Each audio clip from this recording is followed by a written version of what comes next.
বাইরে এত সুন্দর বৃষ্টি, আর বাসার সবাই পাকোড়া খাওয়ার আবদার করবে না, তা কি হয় বলেন?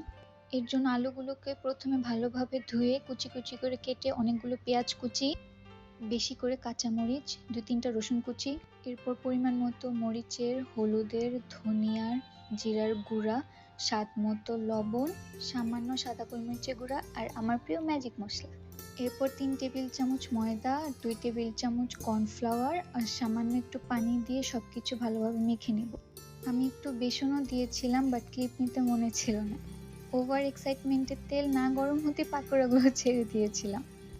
এরপর উল্টিয়ে পাল্টিয়ে পাকোড়াগুলোকে মুচমুচে করে ভেজে নামিয়ে ফেলবো। কারা কারা এইভাবে আগে আলু পাকোড়া ট্রাই করেছেন কমেন্টে কিন্তু আমাকে অবশ্যই জানাবেন।